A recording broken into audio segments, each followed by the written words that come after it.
Welcome to On the Verge. This is Zach Spedden, joined as always by Bob Phelan, and hopefully in a little while, Nick Stevens. He is unfortunately tied up with a weather-related power outage, so we're going to get started this episode without him. Hope he joins us in a little while.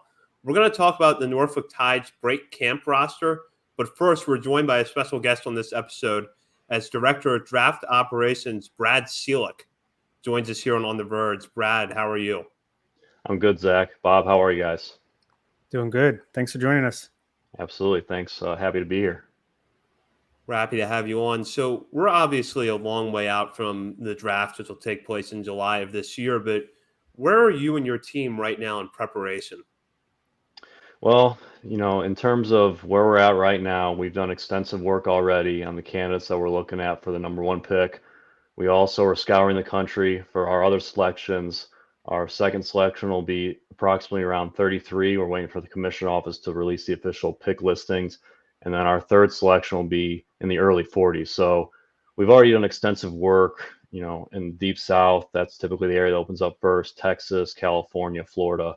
And now we're starting to have the Midwest open up and very soon the Northeast. So we've done extensive work already. It's a long process, but we think we're in a great shape as of right now. One feature that was introduced last year for the draft was that there was a combine, a player combine, and I think that's coming back for 2022. What kind of difference did that make for you guys in the evaluation process? Yeah, the combine is a great feature that the commissioner's office put into place, and we got a lot out of that last year. A lot of those guys were already done with their season, so it was just one last chance to get them, see them up close and personal. Also, for us the opportunity to actually talk with those guys extensively, get to know them a little bit in an in-person interview. So we got a lot out of that process, and we're really looking forward to doing that again this year. So across the Orioles system right now, there's a broad range of really advanced hitters, particularly college bats, that have come out of the last few drafts. But we've also been really intrigued by some of the pitchers you brought in with Carlos Tavera, Dylan Hyde, among others from last year. When you're scouting amateur pitchers, what kind of traits are you looking for? Absolutely. So aside from just what you're typically looking for a pitcher, delivery, making sure that it works well, they can repeat it, they can command the fastball, locate their stuff. We also have a team of dedicated analysts, and one of their primary responsibilities is to go through and examine all the draft eligible college pitchers, pitchers that we get extensive amounts of data on. They do a deep dive in their arsenal, look at pitch usage, sequencing, and I kind of like to say that we have a certain flavor that we're looking for as far as a fastball. We're looking for a fastball that has, a lot of hop on it, some rise and some running action, and more or less fastballs that, don't live in the dead zone or the hitter zone. Basically, we don't want those fastballs getting barreled consistently. So in addition to that, we also like guys that have power stuff, power curveball, power sliders, two plane breaks, and also change ups that are, used as a serviceable weapon. So if we're able to find something like that in a guy and checks all those boxes, we feel really good about ultimately handing that guy off to our development system and seeing just how much they can get out of their pitch arsenal. Now, we noticed, and I'm sure a lot of fans have noticed, that it seems like mostly position players have been going early and then pitchers a little bit later. Is that because you feel like, with the player development in place and what you're looking for, that you can find those guys later on, while, the more athletes, maybe the more raw talent is found earlier with the bats? Yeah, I would just say this. We typically do as much research that we can on every single player, regardless of position, pitcher or position players. The one thing I will say, though, that is our analytics department does a tremendous job of deep diving and looking at research and trends. And typically up towards the top of the draft, pitchers are a much more risky pick. So if there is a position player that we feel really good about and he's there for our taking, we typically will go that direction. However, with that said, we don't necessarily just bypass pitching. We do an extensive job, scouting it, researching with our analysts, and we've had a lot of pitchers that we have liked in the top few rounds, but unfortunately, for whatever reason, they're plucked right before we can take them. But we also do look for those guys, as you mentioned, that are extremely good athletes that can play up the middle, and if they are there, we feel really good about taking those guys. And along the same lines, it seems like since Mike Elias came over, the team has been more selective when it comes to taking high school players. But when you have taken them, it's looked pretty good so far with the early results from like Gunnar Henderson and Kobe Mayo. What stands out for those guys that leap to the top of the list at that respective pick compared to, the college hitters? Sure. So I think in both cases, those were guys that always had loud tools. And you always hear about the tools as far as the raw power grades and the arm strength grades. And both those guys stood out to our scouts as far as, the power grades, the arm grades. And both those guys, I think, also had another similarity is they got a whole lot better from the previous fall into the spring. And it was noticeable. Obviously, with Gunnar, we had the entire spring to scout him extensively. And his stock increased dramatically, and we were ecstatic to get him where we did in the second round. Whereas Kobe, it was a little bit more difficult because of the fact that we only had 4 weeks to scout him, but in spring. But he was a guy that we, did extensive research on in the fall at Jupiter. WWBA always has a big, showcase tournament down there, and he was one guy that I more or less asked all of our scouts to shadow and take a look at. And basically he put in the work himself. Both those guys are avid workhorses. And, when you kind of see those guys take that leap forward from the previous fall into the spring, you feel really good about their chances in a pro ball environment. It appears that we can expect to see the MLB draft regularly held in July versus early June like it used to be. What impact has that had on the draft and scouting process? And do you think that is a more beneficial timeline, or have there been some challenges with that? Yeah, so I guess the one thing that I'll say about that, there's always going to be an adjustment period whenever, the draft date is shifted and it affects the scouting calendar. So just to give your listeners a sense of what we go through as far as preparing for the next year's class, we start working the day after the draft ends. There's usually a showcase going on down in Florida, which has a lot of guys coming in from all over the country.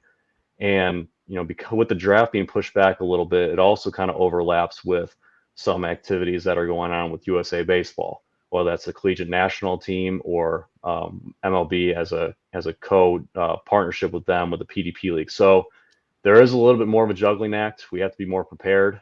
We have to make sure that we're, keeping our eyes on the guys for the following year's class, but at the same time, not ignoring, the guys that are just finishing up playing or those college hitters or college pitchers that are now in the Cape if they're looking to get more innings or more at bats. So a little bit of a juggling act. I wouldn't say that it's necessarily more difficult. It's just a little bit different in terms of how we prepare. And we also try to do our best as far as pro coverage as well during that time with the trade deadline. So there are a lot of moving parts, but I think we've done a very good job of staying organized and making sure that we're covered everything on all bases. So in the last couple of years, we've seen the Orioles go under slot with their first pick and manage to spread their bonus pool around a little bit. Is that a strategy that you tend to base on a class-to-class basis, or do you think there's a little bit more to it? Yeah, so I can shed some light on that front. First and foremost, you want to make sure that when you're in there with your scouts and your analysts, that at the end of the day, and when you're on the clock, that you're taking the best player available for your organization. That's how we function. Now, as far as savings or going under slot, that's a secondary. That's a secondary proponent to that whole process. So in the case of the first draft together with Mike and Sig with Adley Rutschman, obviously there was a little bit of savings there with Adley, and we kind of shaped our philosophy, our focus right after taking Adley. There were a lot of shortstops that we were intrigued by that were in that class, both in the college and the high school ranks, and we ended up with Gunnar, Joey Ortiz, and Daryl Hernandez. So I would say ultimately that the first domino that has to fall is you have to feel comfortable with the guy that you're taking with your first overall selection, and then you more or less map out what you're going to do with the rest of your pool after you make that selection. Looking at last year's draft, I want to talk about Colton Cowser for a minute because he was such an interesting pick for a lot of us because the stats, the tools were all there, but the one thing you kept hearing was small conference. You had to be leery of, small conference school. How did you take that to account when evaluating him? Yeah, so the one thing with Colton is one thing that I always harp on with our analysts, our staff, our front office, our scouts is having a history with the player. And with Colton, we saw him actually when he was a freshman, I should say going into his sophomore year with Team USA out of Sam Houston State. And the one thing that really stood out to me about Colton was, I mean, you guys have talked about it. I can't rave enough about how professional his approach is, even as an underclassman in college. He's a contact bat. He works to all fields, and he'll just find a way to get on base. He's going to take his walks, and he's not going to chase very often. So the one last thing that we were kind of waiting for Colton to come on, especially, with that Team USA, and it did his junior year, was the power. And, when you kind of bake in the fact that he already has a very refined approach and he's a high contact bat and he's gotten a lot stronger. I actually saw him a couple weeks ago down in Florida, put on some good weight in the lower half, and the power is going to come. So, in a sense, that there is some potential concern about strength, of conference or opponents, but we've seen Colton, perform consistently, whether in that, with Team USA or previously. So that really wasn't that big of a concern for us. I spoke with John Rhodes last week for an article I wrote, and first of all, he made my job very easy, very engaging, smart kid right there. But everyone we talk to, it seems like everyone gets along. The draft class, like they have a competitiveness to them, but they also really enjoy each other's company. That seems to be just a trend we're hearing no matter who we talk to in the system. How important are those intangibles versus just the pure talent of these guys you're taking? Extremely important. And I will say that as far as our scouts are concerned, they do a phenomenal job getting to know these kids, getting to know these players. Whether that's meeting them for the first time in high school and staying on them through their college years, or, going to a scout day, getting to talk to them a little bit, and then following up with a Zoom call. So I'm a big believer in makeup. I harp on it consistently. And what I always like to say is, listen, if these guys ultimately don't end up making it to the big leagues, the one reason I don't want them to make it, it can't be because they don't have good makeup. So we put a lot of time into it. We do countless Zoom calls in the winter.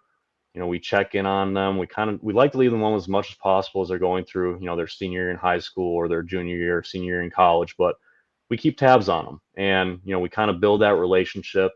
And I think the byproduct of that process is kind of what you guys have already hinted on, the fact that they have a great culture down in Florida in the player development department. Everyone gets along, but they also challenge each other. So our scouts do a phenomenal job, vetting those guys and going through that background process. And we're going to keep doing that, and hopefully we'll have the sustained success like we've already had.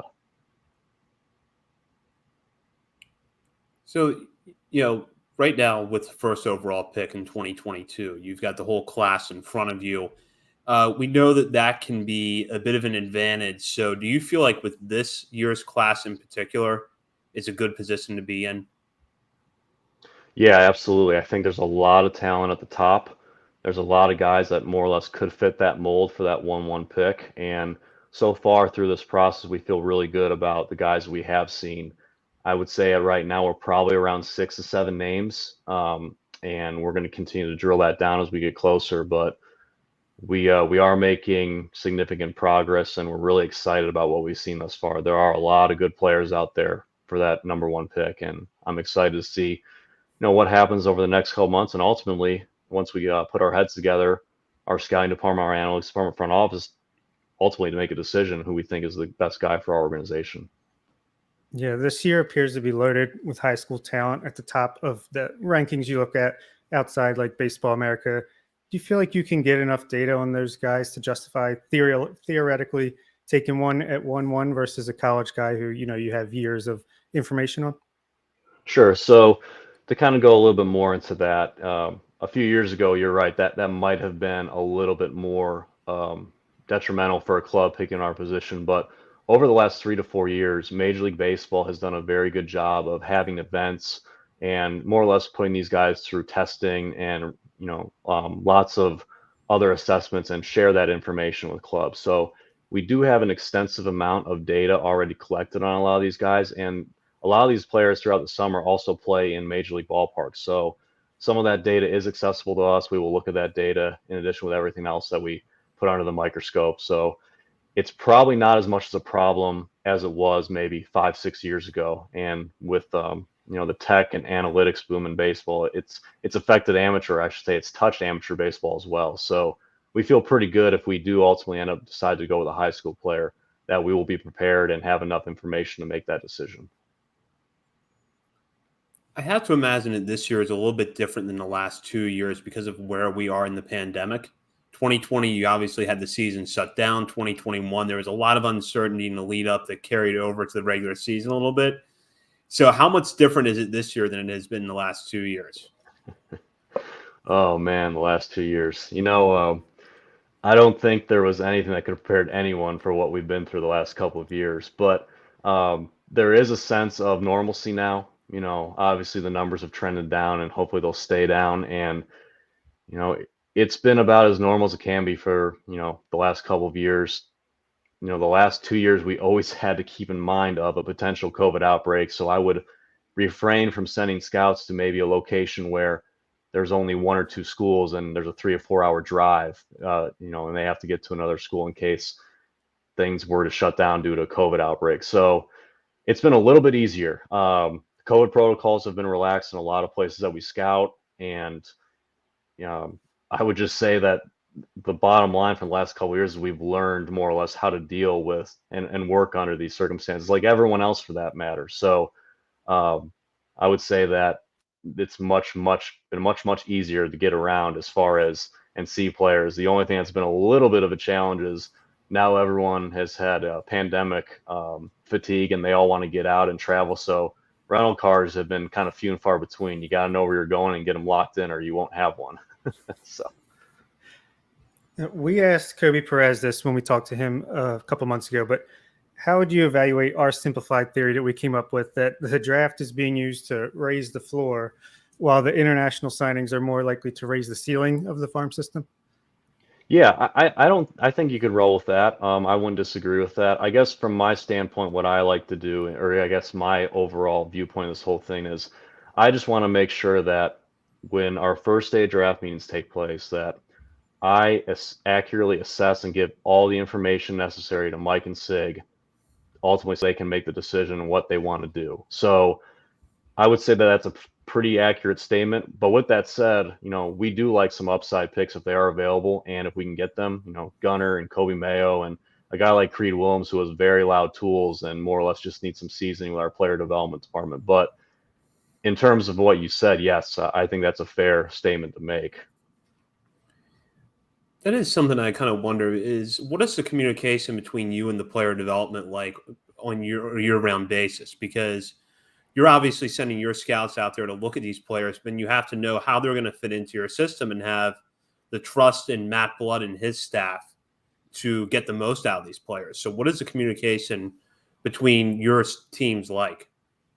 Yeah, absolutely. So that has been something that I've been trying to get them involved as much as possible the last couple of years, and I've been really pleased with the results. Actually, right before I hopped on with you guys, we actually had a couple of our player development pitching coaches on to take a look at some amateur pitchers. So we do, seek their opinion often, and it's increased dramatically actually ever since the start of the pandemic because of the fact that there was no minor league season, and these guys were more or less sitting at home and staying in touch with the players, via the phone, via the internet. And I think it's actually been an extremely beneficial process, not only for us, but also for them, because they get more or less the opportunity to see, hey, this is what potentially might be coming down the chute. And then when they show up day one at Ed Smith or Twin Lakes, they know what they need to work on or know something a little bit about them already. Yeah, that makes sense. And changing topics again, as we, everyone hopes that the rebuild starts to turn the corner over the next couple of years, how will picking later in each round affect the team strategy when it comes to the draft? You know what? I've been asked that before, and I've been fortunate enough where I've been with the club since 2013. So we have picked down towards the bottom of the first round. And I would say that as far as your overall preparedness, nothing is going to really change too much. Obviously, the players that you're looking at will differ. If you're picking down further in the draft, you're not going to go and spend a lot of time on guys that are going in the top five. You're more or less going to go ahead, see them once, file your report, communicate with our scouts and our front office members, say, hey, you know what, this guy's not going to factor for us, so we need to spend time elsewhere. So I think the process itself is more or less still going to be the same. Everything that's going on as far as the research that we do, it's just more or less a little bit different because you're not going to be scouting those guys that wouldn't necessarily go at the front of the class, and you'll be scouting more guys that will more likely be at your pick. And I guess that's a good problem to have. That's where you want to be, right? Hopefully, yes, that's where we want to be in sooner rather than later. Correct. It would still be an incomplete grade, obviously, but as you get further removed from them, how do you feel about the last three draft classes? That's a great question, and I never like to get too highs with the highs and lows with the lows. So obviously, the 2019 class, extremely impressed and happy with the results thus far.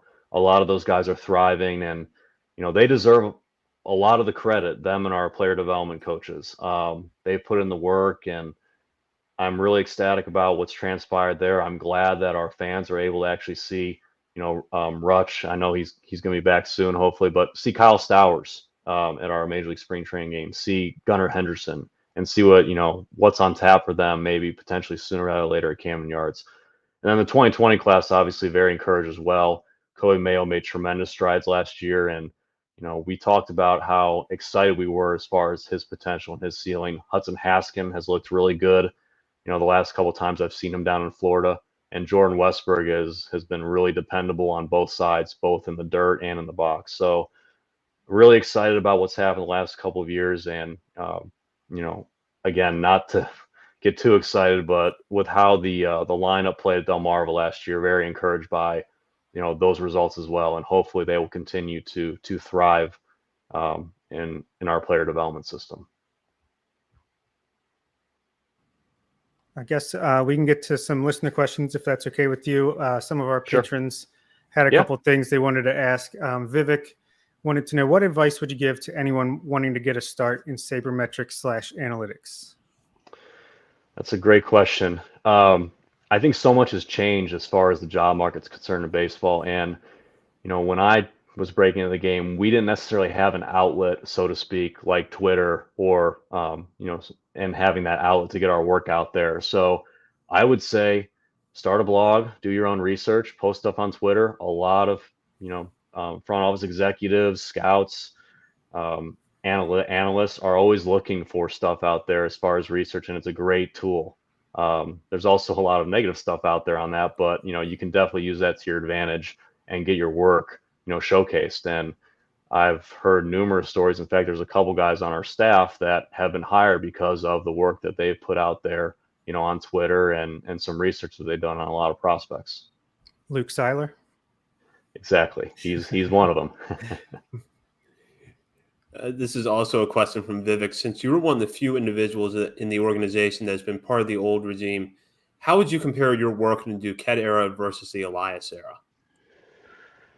That's also a good question. I think the one thing that hasn't really changed too much is our preparedness. I was fortunate enough to work with a lot of qualified and well-respected baseball men and cross-checkers, and they more or less showed me the way on how to be prepared each year and make sure that there's no surprises on draft day. Well, there's always surprises, but you know how to handle those surprises when they do come about.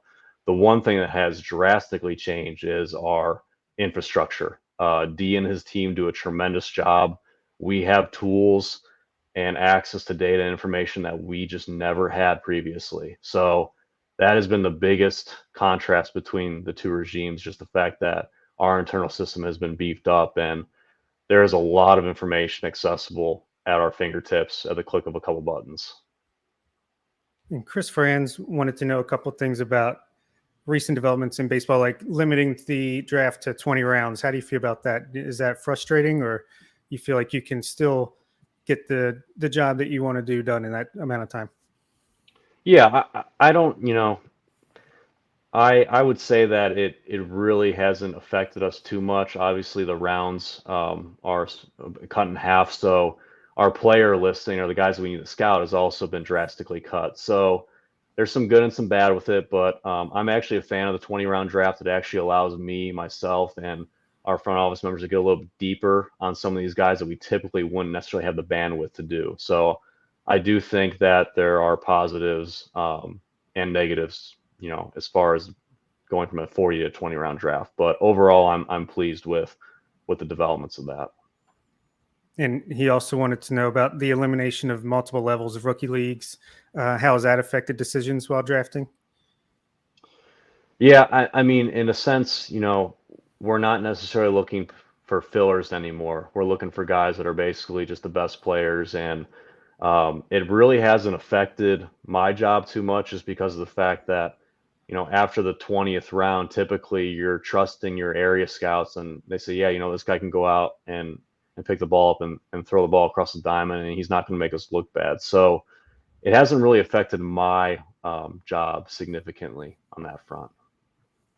And I just have one more question myself. Are you surprised how quickly the depth just filled? I mean, Mike Elias came in and talked about an elite talent pipeline, and it seems like that's exactly what's been built in 3 years or so. So is it surprising how quickly that turned out?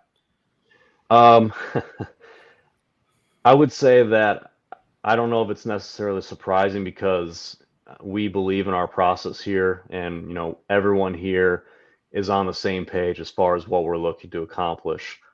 Did I think that the results and the feedback that we've been getting on the guys we've drafted and signed internationally would be as positive as quickly as they have been?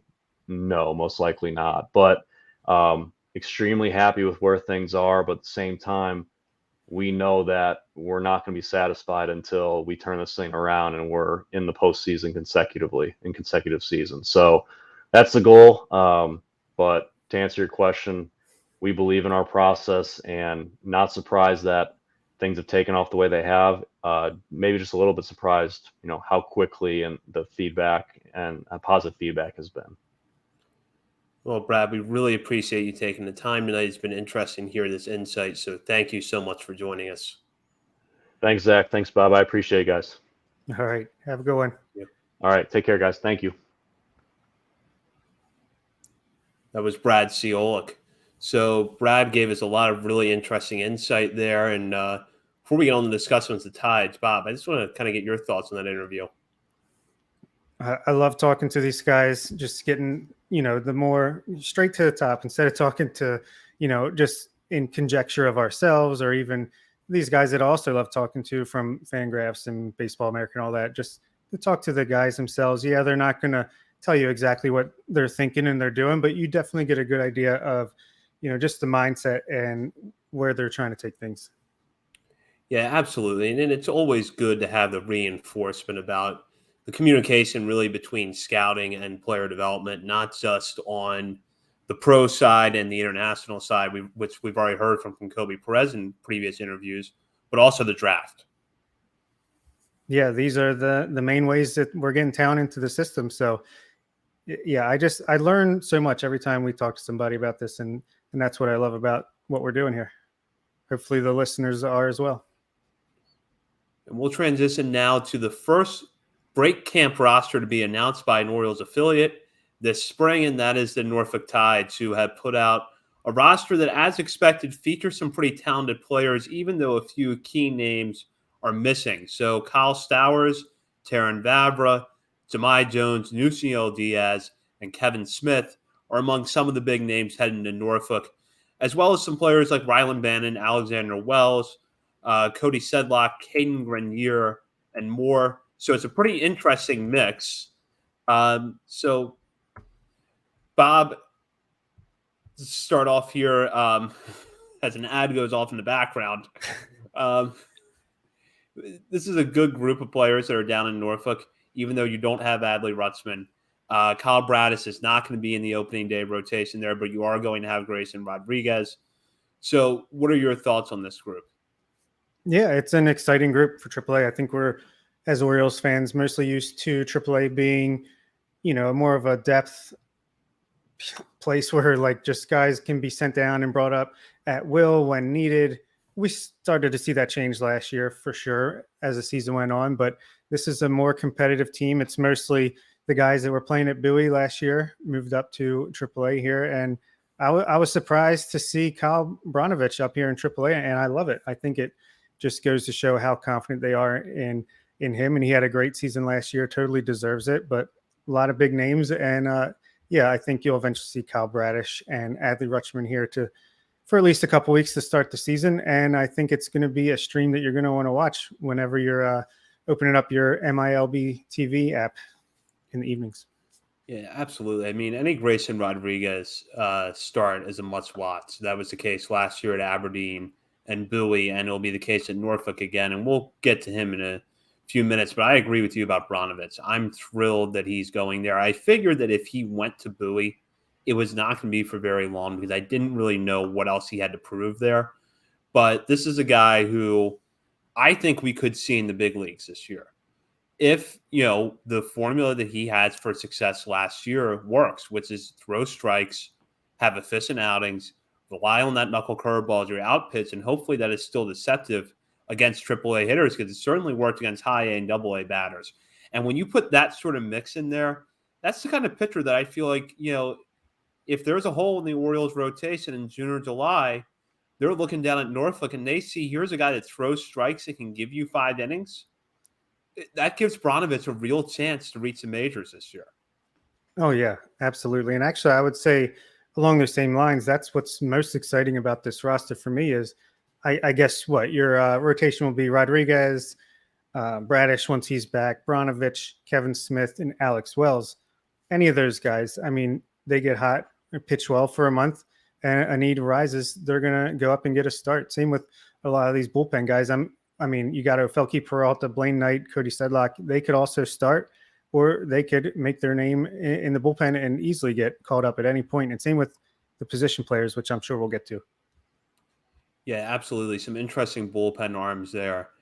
And I do want to get your thoughts on Grayson Rodriguez. He really didn't have anything left to prove at Double A. He dominated there last year. And for really the last month of the season, we were questioning, does he get that bump to Triple A to get an opportunity to prove himself against older hitters? That didn't come, but now he'll get to go to Triple A. What do you want to see him working on before we start to have that conversation that I know is going to happen this summer, which is, when is Grayson Rodriguez going to be promoted? He's got to do something about that batting average fastball. That is his changeup. Oh wait, I mean it's a 70 grade pitch. Who can tell who to trust on that one? No, I would like to see just a little more consistency with the command. And I don't know if they're going to do it, but maybe let him go 6-7 innings, at least a start or two before they plan on bringing him up, just so he knows that he can do it. We all know he can, but just to go out and do it one time or two times before finally coming up to the majors. When do you think that will be? Maybe we could place bets on that. I'm thinking end of May, early June, personally. Yeah, we'll have to get our official predictions in next week as part of our predictions. So when we have Nick on here, as of right now, I would say mid-June is maybe the earliest we see him. I'm going to guess that, yeah, he's not going to be stretched out in the way that Kyle Bradish is actually being stretched out, where he's going to stay in Sarasota for a little bit and then presumably go to Norfolk. But I still think you'd like to see him maybe go 6 innings a couple of times at AAA before you make that move up to the majors.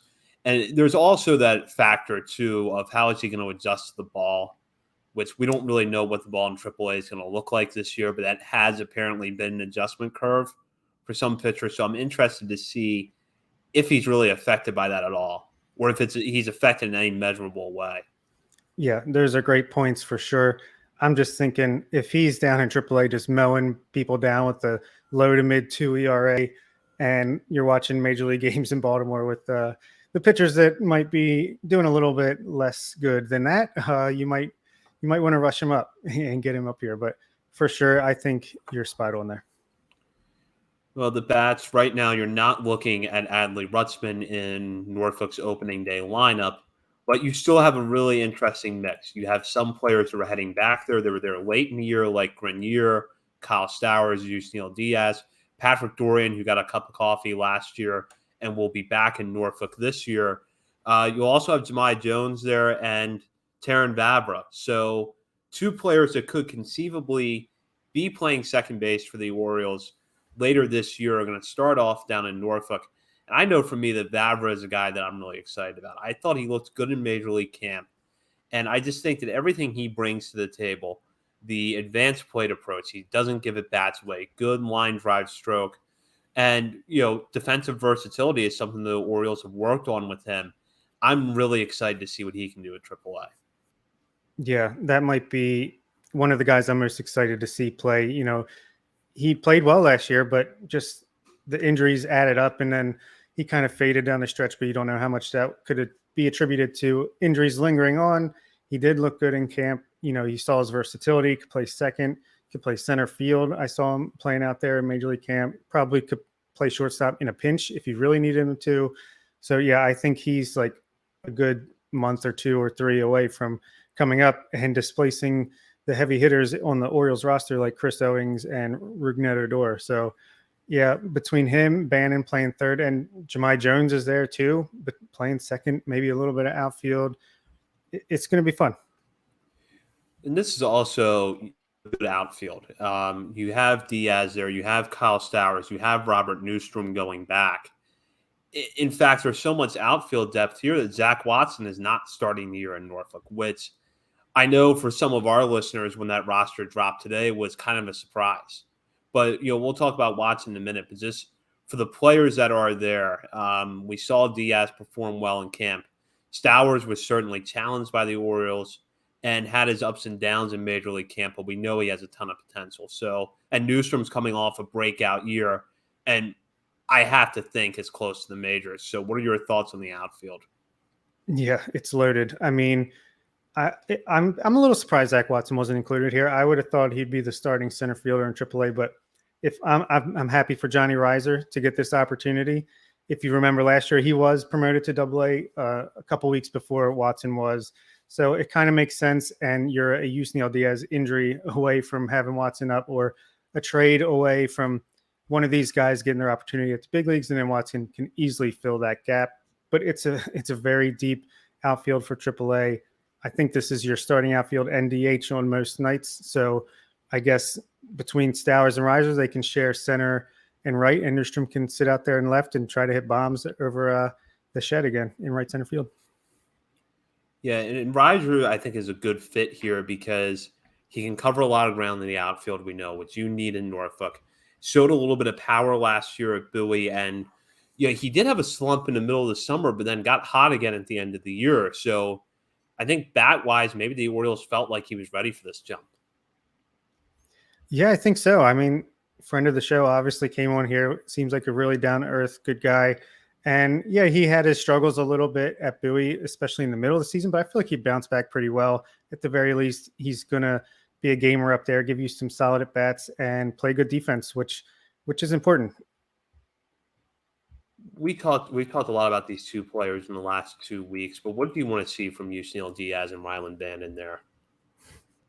There's two things: health and a little bit of consistency. Like Bannon was ice cold, lava hot for a couple of weeks, and ice cold again, and we don't know again how much injuries played into that, and Diaz struggles, but just stay healthy. And I don't need you to come out here with the 950 OPS, but just play consistent, play well enough to be the first name on the lips of Mike Elias company when the need arises for someone to bring up.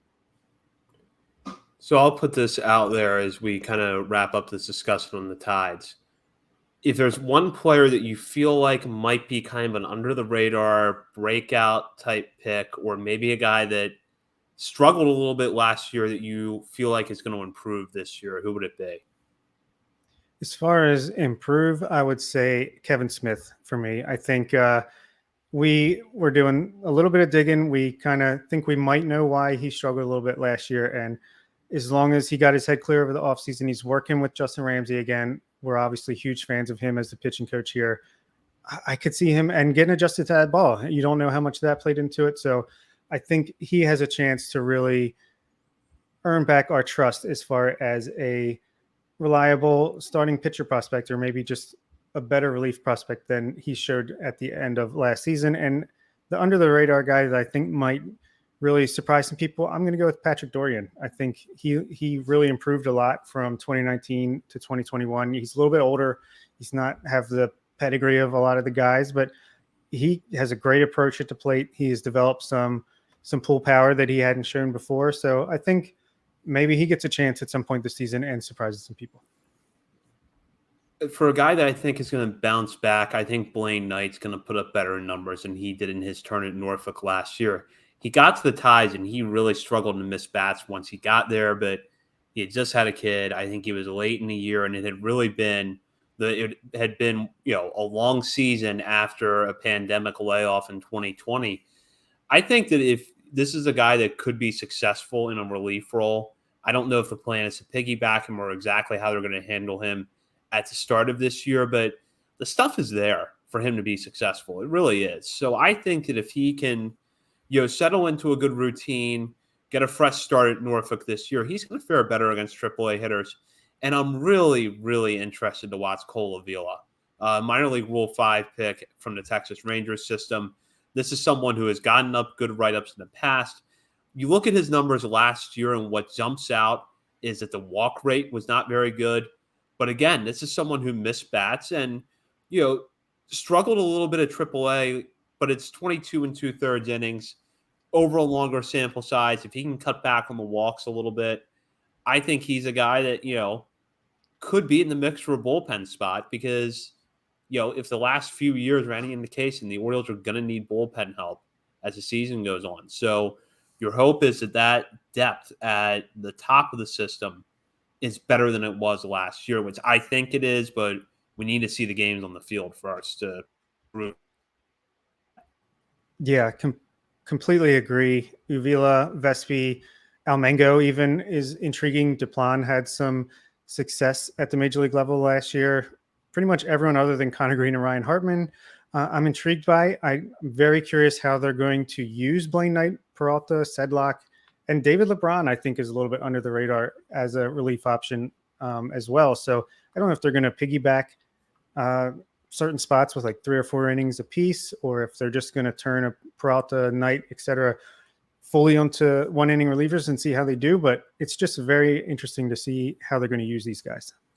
Yeah, absolutely. We'll be excited to watch this. And we will be back on Monday with a live episode when we are joined by Nick again and John Mayo from MLB Pipeline. We're going to interview him about MLB Pipeline's assessment of the Orioles system, their top 100 prospect list, get a little bit of prospect coverage there before we jump into our annual opening day predictions. So we'll have that on the back half of the show next week. So a lot of good stuff coming up. In the meantime, continue to follow us on Twitter at BSL and the Verge. Check out Baltimore Sports and Life for all of the latest Orioles coverage, as well as college sports and football. Hop on the message board, join and discuss with fellow readers of the site, as well as some writers there. And before we wrap up, Bob, any final thoughts? I hope listeners enjoy that interview as much as I did. Can't say thanks enough to Brad for coming on. And yeah, I'm looking forward to the season getting started. Looking forward to Monday's episode. Yeah, absolutely. For Bob Phelan and Nick Stevens, this is Zach Spedden. You've been listening to On the Verge.